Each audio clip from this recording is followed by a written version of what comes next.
सिंधु माथरी जी तहज़ीब ते तहक़ीक़ जे सिलसिले में आउं रुख़ सिंधी अवां दोस्तनि भाउरनि ऐं भेनरुनि सां मुख़ातिबु आहियां।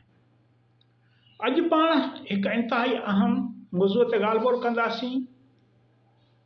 सिंधु तहज़ीब जे हवाले सां तमिलनाडु जे भारतीय रियासत तमिलनाडु जे वॾे वज़ीर ऐलान कयो आहे त जेको सिंधु माथरी जी ॿोली जी स्क्रिप्ट सम्झण में कामयाबु थींदो उनखे $10 लख इनाम ॾिनो वेंदो। $10 लख अमेरिकी डॉलर इनाम ॾिनो वेंदो। एम के स्टालिन तमिलनाडु जे वॾे वज़ीर एम के स्टालिन इहो ऐलान छो कयो आहे,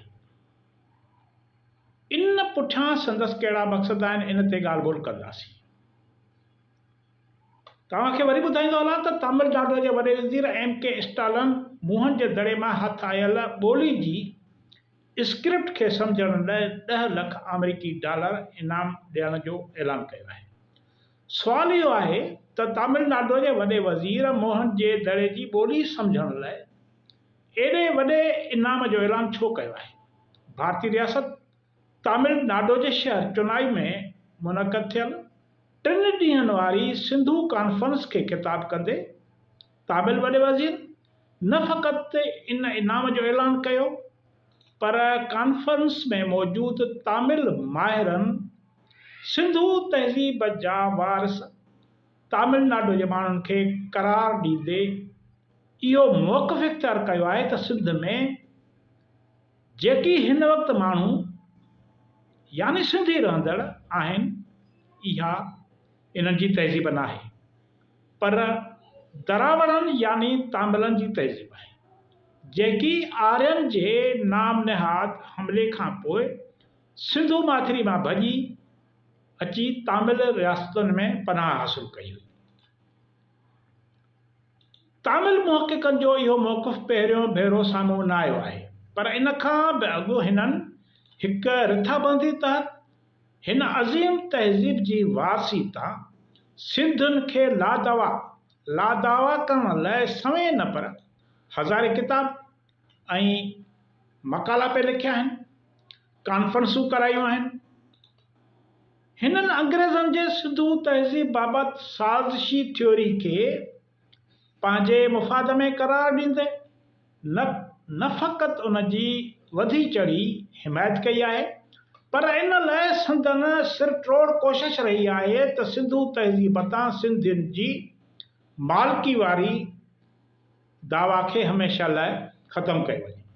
इन लाइ गुज़िरियल ॾींहं तमिलनाडु सरकार तरफ़ां कोठायल कॉन्फ्रेंस बि इन साज़िश जी हिकु कड़ी आहे त जीअं तमिलनाडु जा माहिर पंहिंजे नाम निहाद तहक़ीक़ बैदि इहा दावा कनि त सिंधु तहज़ीब तामिलनि यानी दरावड़नि जी तहज़ीब आहे ऐं मुंहं जे दड़े मां मिलियल ॿोलीअ जी स्क्रिप्ट खे पढ़ण जी दावा कनि, उनखे दरावड़ी ॿोली करार ॾियनि, पोइ असांजा ॿोझ ऐं अधु पढ़ियल सिंधी बि इन जशन में शामिल थी वञनि त हा, ही तहज़ीब सिंधियुनि जी न पर दरावड़नि यानी तामिलनि जी तहज़ीब आहे ऐं मुंहं जे दड़े यानी सिंधु तहज़ीब जा वारस सिंधी न पर दरावड़ यानी तामिल हुया। संदन ॿोली सिंधी न पर तामिल या तेलुगु ॿोली हुई। माना इहा वॾी हिकिड़ी साज़िश आहे। तमिलनाडु जे वॾे वज़ीर जो इहो बयानु जीअं ई साम्हूं आयो आहे त जिहालत जी का हद थींदी आहे। हू चवे थो त सिंधु तहज़ीब सिंधियुनि न पर तामिलनि जी आहे। असां वरी ताड़ियूं था वॼायूं। असांजा सिंधी चैनल वरी ख़ुशीअ में नथा मापनि संदसि ऐलान ते।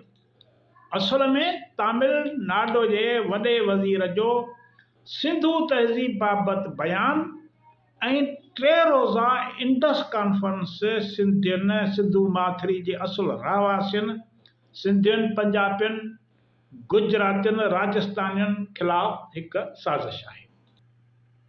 बरतानवी तारीख़दाननि ऐं आर्कियालॉजी जे माहिरनि हिकु गहरी साज़िश ऐं हिकमत अमली हेठि बरे सगीर ते आर्यनि जे हमले जो तस्वर आॾो आंदो हो, जीअं हिन खिते में संदन बेटकी मुफ़ाद सलामत रही सघनि।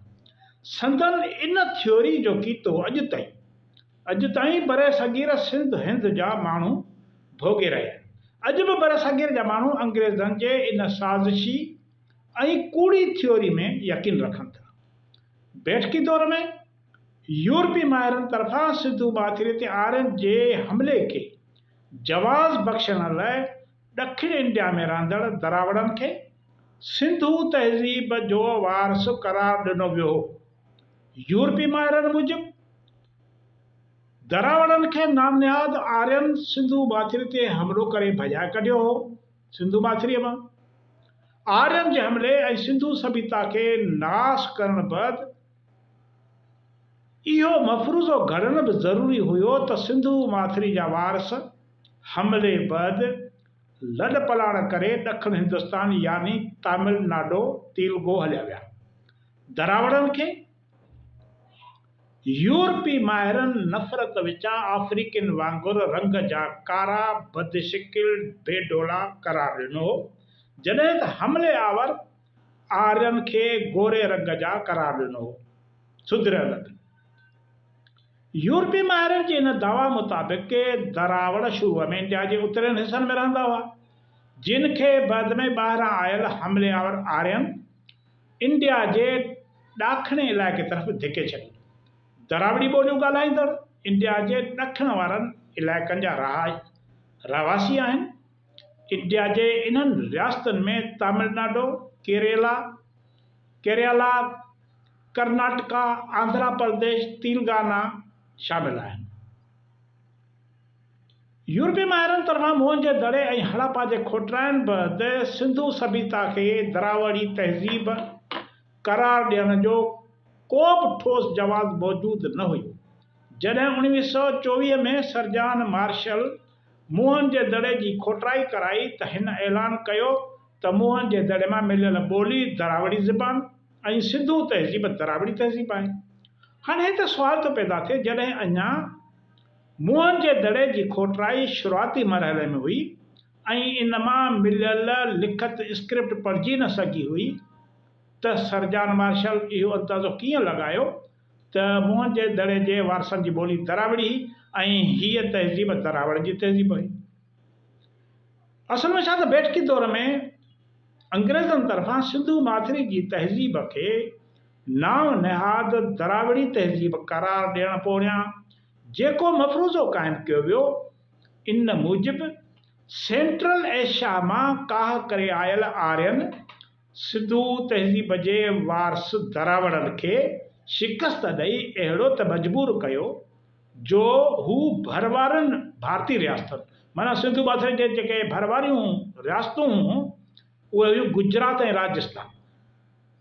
माना दरावड़नि हितां भाॼ खां पोइ गुजरात ऐं राजस्थान में पनाह वठण बदिरां 5 भारतीय रियासतूं लताड़े विच वारियूं वञी 2000 किलोमीटर परे तमिलनाडु में पनाह वठी वेही रहिया।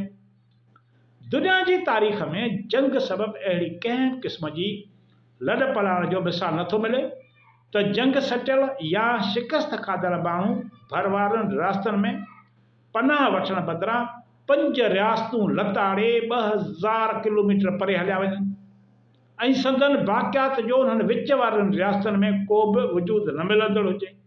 भला इहे दरावड़ गुजरात में छो न आहिनि, इहे दरावड़ राजस्थान में छो न आहिनि, इन्हनि जो ज़िक्र पंजाब में छो नथो कयो वञे, जिते बि सिंधु तहज़ीब हुई उतां बि सिंधु तहज़ीब जा आसार मिलिया, त हीअ ॾट सिंध जे ॻिचीअ में छो विधो वियो आहे। पंजाब जा माण्हू सिंधु तहज़ीब जा वारसनि, हू उनखे दरावड़ी करार नथा ॾियनि, हू पाण खे दरावड़ नथा सम्झनि। गुजरात जा माण्हू पाण खे दरावड़ नथा सम्झनि, राजस्थान जा माण्हू पाण खे दरावड़ नथा सम्झनि। आख़िरकार सिंध जे माण्हुनि कहिड़ो चर धातुरो पीतो आहे जो हू पाण खे अॼु बि दरावड़ करार ॾियनि था, उन ते फ़ख़ुरु बि कनि था। सिंधु माथिरी जी सभ्यता, सिंधु माथिरी जी सभ्यता जे पोइते पवण बैदि हिन खिते ते 1500 क़िबल मसीह में यूरोप या सेंट्रल एशिया खां आर्या नाले नस्ल जो को बि हमलो न थियो हो, न वरी आर्यन तरफ़ां बरे सगीर तरफ़ खां लॾ पलाण थी। बरसगीर में हिंदू मज़हब जी शुरूआति ॿाहिरां आयल आर्यन न कई हुई, पर सिंधु माथिरी हिंदू धर्म जो जनम हंधु आहे। 1500 क़बील मसीह में ऋग्वेद सिंधु नदीअ जे किनारनि ते लिखियो वियो, जंहिंजा ख़ालिक सिंधु माथिरी जा रहवासी हुआ, जेके अॼु बि सिंध में रहनि था। सिंधु माथिरी जी तहज़ीब ॾखण इंडिया में रहंदड़ दरावड़ी ॿोलियूं ॻाल्हाईंदड़ माण्हुनि जी सभ्यता न हुई, पर उन तहज़ीब जा ख़ालिक इहे ई माण्हू आहिनि, इहे ई माण्हू हुआ जेकी अॼु बि सिंधु माथिरी यानी अॼोके पाकिस्तान, सिंध ऐं पंजाब ऐं इंडिया जे इलाइक़नि पंजाब, राजस्थान, गुजरात, कच्छ, काठियावाड़ में रहंदड़ आहिनि। सिंधु सभ्यता जा वारस ॾखण हिंदुस्तान जा दरावड़ न, पर हिन माथिरी जा आगा टा सिंधी माण्हू हुआ, सिंधु माथिरी जा माण्हू हुआ। सिंधु माथिरी ते आर्यन जे हमले वारो मफ़रूज़ो बरतानवी ऐं जर्मन नस्ल परस्त माहिरनि तरफ़ां घड़ियो वियो।